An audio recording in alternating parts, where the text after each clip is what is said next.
بسم اللہ الرحمن الرحیم۔ گزشتہ چند روز پہلے میں نے اپنے ایک درس کے اندر اسباب نزول کی اہمیت کے حوالے سے چند ایک معروضات پیش کی،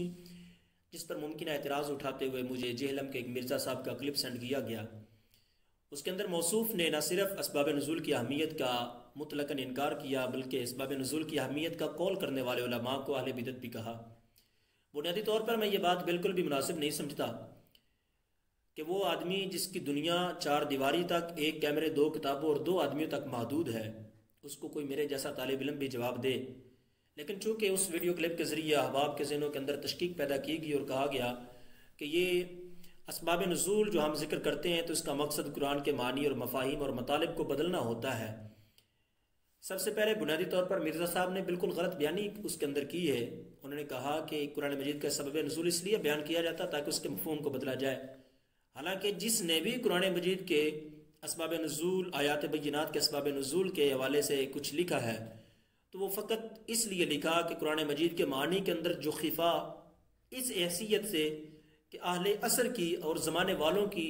عقل کی رسائی ان معنی کو سمجھنے اور ان کے مفاہیم کو سمجھنے تک نہ ہو سکی، ان کو سمجھنے کے اندر آسانی پیدا ہو جائے، تو اسباب نزول کو فقط اس لیے لکھا گیا کہ معنی کی اور زیادہ وضاحت ہو جائے اور مفہوم اور زیادہ واضح ہو جائے، نہ اس لیے کہ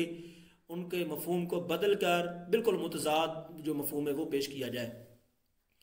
مرزا صاحب جن علماء کو اہل بدعت کہتے ہیں اور جنہوں نے اسباب نزول کی اہمیت کے حوالے سے لکھا اور زور دیا، ان کے اندر ایک بہت مسترد شخصیت میرا خیال ہے کہ جس کو تمام مکاتب فکر اپنے ہاں ایک سند کی حیثیت سے دیکھتے ہیں، اور وہ ہے شاہ ولی اللہ محدث دہلوی۔ ان کا مشہور زمانہ رسالہ الفوز الکبیر، اس کے اندر شاہ صاحب نے لکھا کہ کبھی ایسا ہوتا ہے کہ قرآن مجید کے جو مراد ہے اس کے فہم کے اندر، اس کے سمجھنے کے اندر مشکل پیش آتی ہے، اور اس کے کئی اسباب ہیں، اور تیسرے نمبر پر جو سبب ذکر کر رہے ہیں وہ فرماتے وَأَحْيَانًا لِلْغَفْلَةِ عَنْ أَسْبَابِ النُّزُولِ۔ قرآن مجید کے معنی کو سمجھنے کے اندر جو مشکل پیش آتی ہے اس کی وجہ یہ ہوتی ہے، تیسرے نمبر پر ذکر کیا کہ آدمی جو ہے وہ اسباب نزول سے غافل ہوتا ہے، جس کی وجہ سے معنی کے اندر خفا پیدا ہو جاتا ہے اور ان معنی کی مراد سمجھ نہیں آتی۔ تو یہ ہے وہ شاہ ولی اللہ محدث دہلوی جس کو مرزا صاحب اپنے دبے الفاظ کے اندر اہل بدعت کہہ رہے ہیں۔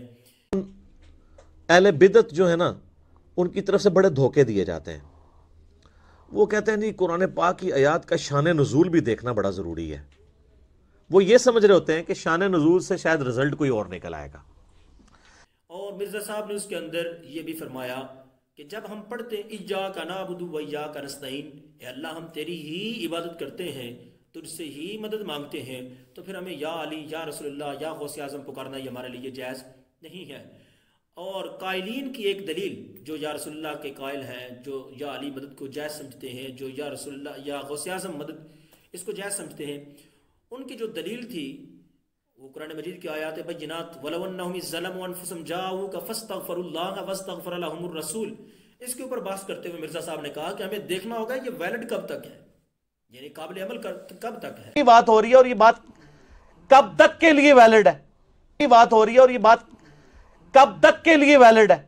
یہ بات ہو رہی ہے اور یہ بات کب تک کے لیے ویلڈ ہے؟ مرزا صاحب یہ تاثر دینا چاہتے ہیں کہ قرآن مجید کے احکامات تب تک ویلڈ تھے جب تک حضور علیہ السلام اپنی ظاہری آیات کے ساتھ موجود تھے، اور جب ظاہری آیات ظاہری زندگی گزار کر اب تشریف لے جا چکے ہیں تو اس کا مطلب یہ ہے مرزا صاحب کے بزام کہ اب وہ ویلڈ نہیں ہے۔ اور قابل غور بات تو یہ بھی ہے، اگر مرزا صاحب کے الزام کے مطابق یہ تب تک ہی ویلڈ تھی جب تک حضور تشریف فرما تھے ظاہری آیات کے ساتھ، تو کیا اس وقت ایاک نعبد و ایاک نستعین نازل نہیں ہوئی تھی؟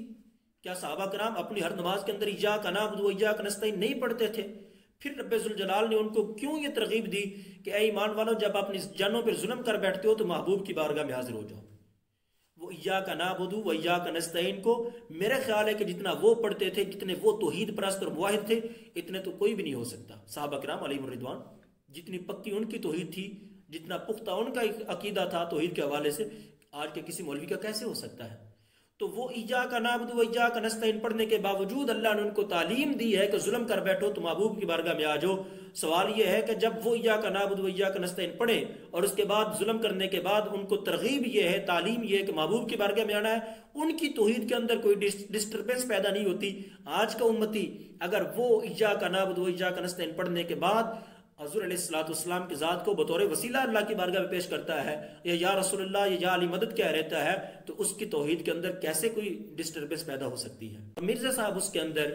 دلیل یہ دے رہے تھے کہ یہ آیت تب تک ویلڈ ہے جب تک حضور ظاہری زندگی کے ساتھ موجود تھے، کہ اللہ نے فرمایا حتی یحکموک فیما شجر بینہم۔